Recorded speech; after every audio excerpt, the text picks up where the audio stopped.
धनबाद के व्यवसायी दीपक सावरिया ने गोविंदपुर इंस्पेक्टर पर 5 लाख रिश्वत मांगने का लगाया आरोप।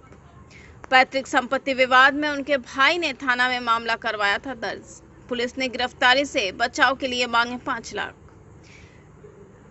धनबाद व्यवसायी दीपक सावरिया ने गोविंदपुर इंस्पेक्टर पर रिश्वत मांगने का आरोप लगाया है। व्यवसायी के अधिवक्ता ने भी पुलिस द्वारा लगाए गए धारा के ऊपर कई सवाल खड़ा किए हैं। मीडिया को जानकारी देते हुए व्यवसायी दीपक सावरिया ने कहा कि अपने भाई से संपत्ति को लेकर विवाद हुआ था। इस विवाद के बाद पुलिस ने पहले थाने बुलाकर कागजात की जांच की लेकिन पुलिस ने भाई का साथ देकर मुझे प्रताड़ित करने का काम किया।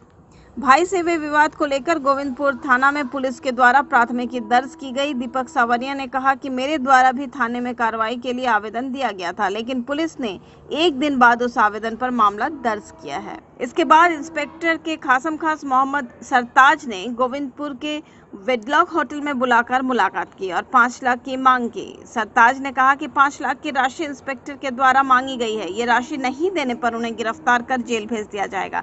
हालांकि इसको लेकर सावरिया ने उच्च अधिकारियों से शिकायत करने की बात कही। मेरा और मेरा भाई सुनील कुमार सावरिया से कुछ दिनों से फैमिली डिस्प्यूट चल रहा है। इस सिलसिले में हम लोग का 3 प्लांट है, प्रदीप, माँ, प्रिय, कृष्णा को प्राइवेट है, जो हम लोग एक ही कैंपस यूज करते हैं। 8 तारीख को जब मैं उस कैंपस में जा रहा था तो उन्होंने गेट पे ताला लगा दिया और अंदर नहीं जाने दिया। मैंने जबरन अंदर गया, अंदर जाके मैं जबरदस्ती घुस गया तो उसने पुलिस को बुला लिया। तो पुलिस बोली आप लोग थाना चलिए। हम लोग थाना गए। भाई थाना जाने के बाद वहाँ पे बड़ा बाबू ने, वहाँ इंस्पेक्टर साहब थे जितेंद्र कुमार, उन्होंने मिले। अब मिलने के बाद हमने अपना FIR लिख के ले गया था वहाँ पे। तो बोले आपके अंदर फैक्ट्री है, जमीन किसी के नाम से, वो तो अलग बात है, लेकिन आपका नक्शा पास होगा तो हम आपको अलाउ कर देंगे। कल आपका फैक्ट्री, जब आप फैक्ट्री लगाए थे 2002 में, तो आपने नक्शा पास कराया होगा ना फैक्ट्री ऑफिस से। वो फैक्ट्री ऑफिस में नक्शा ले आइए, हम आपको अलाउ कर देंगे। भाई फैमिली जमीन है हमारा, कोई किसी के नाम से, कोई किसी नाम, कोई किसी नाम से। बंटवारा भी नहीं हुआ है, बंटवारा कुछ नहीं हुआ। फैक्ट्री उसमें कृष्णा को, मेरे भाई भी डायरेक्टर, मैं भी डायरेक्टर, और उसमें FSA भी किया हुआ मेरा कोयला बम से, और उसमें FSA कोयला आता है और प्लांट चालू है, सब कुछ है, लेबर काम कर रहा है। उसके बावजूद भी उस प्लांट को उन्होंने बंद करवा दिया। फिर 8 तारीख को जब थाना में हम लोग बैठे थे तो इंस्पेक्टर साहब के बोलने पे मैं घर चला गया कि आप नक्शा लेकर आइए। मेरे भाई को भी बुलाया, सुनील कुमार सावड़े को, वो भी रेडी हो गए। नक्शा में अगर रास्ता होगा तो हम भाई को जाने देंगे। दूसरे दिन मैं इंस्पेक्टर साहब से कॉन्टेक्ट करने की चेष्टा किया तो लास्ट में मेरा किसी पैरवी वाले से बोला कि आपको 3 बजे वेडलॉक बुलाया। मैं वेडलॉक चला गया। वेडलॉक में उनका कोई शमशाद बोल के कोई आदमी आया, बोला कोई इंस्पेक्टर साहब ने भेजा है और आप पे कल FIR हो गया।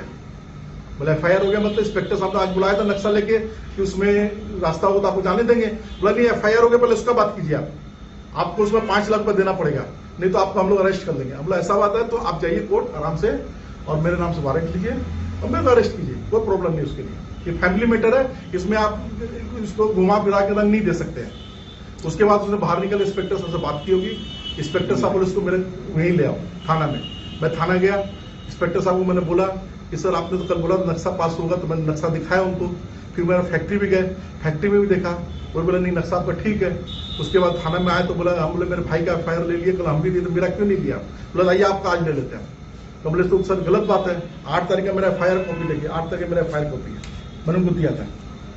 फिर बोला 8 तारीख को हम साइन किए, तो बोला नहीं 9 तारीख लिखे, कल का हम क्लोज कर दिए और 9 तारीख का साइन किए। और मेरे पे जितनी धाराएं उन्होंने लगाई है सब नॉन अवेलेबल लगाई है और मेरे भाई पे अवेलेबल धारा लगा। तो पैसा आपसे कौन मांगा था? शमशाद। कितना पैसा मांगा था? 5 लाख रुपया।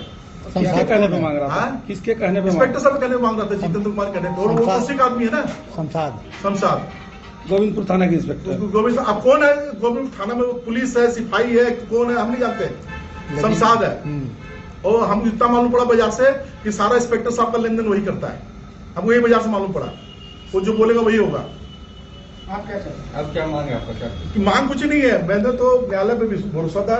हमारी अभिदक्ता जय मैडम थी, बोला आपको घबराने की दरकार नहीं है, दीपक जी आप सच्चे हैं और आपको कोई इल्जाम गलत लगाया गया है, आप आइए हम आपका बेल कराएंगे। और इन्होंने आज मेरा बेल करवा दिया। ने शिकायत किया तो सीनियर ये कहेंगे इस पे एक्शन लिया जाए, इस पे एक्शन ले।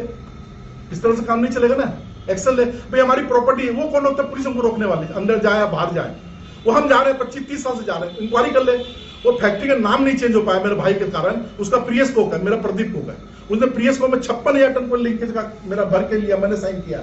अब जब लिंकेज खत्म हो गया 2019 में, तो बोलता प्रदीप मेरा तुम प्रियस ले लो। पापा ने 2013 में अलग करके गया हम लोग को। हम पापा का चाहते थे, हमने पापा का बात माना, हमने नाम ट्रांसफर नहीं किया उस समय। एक भाई के नाते चलो भाई कहां जाएगा, लेकिन वही भाई आज मेरे साथ गलत काम कर रहा है। इसलिए देर ये ना कि वो लोग प्रदीप को, जो मेरा प्लांट बंद है झगड़े चक्कर में, उसको सुधीर गोयल बोल के एक आदमी है जो चौटाला बोलते हैं उसको रेंट पे दे दिया 10 लाख महीना में, और चोरी का कोला गिरा काम करने वाला उसमें।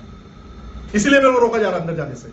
वहीं मामले को लेकर दीपक सावरिया के अधिवक्ता जय कुमार ने बताया कि अदालत द्वारा इस मामले में उन्हें बेल दे दिया गया है। पुलिस के द्वारा जो भी धारा लगाए गए हैं वो सभी बेबुनियाद हैं।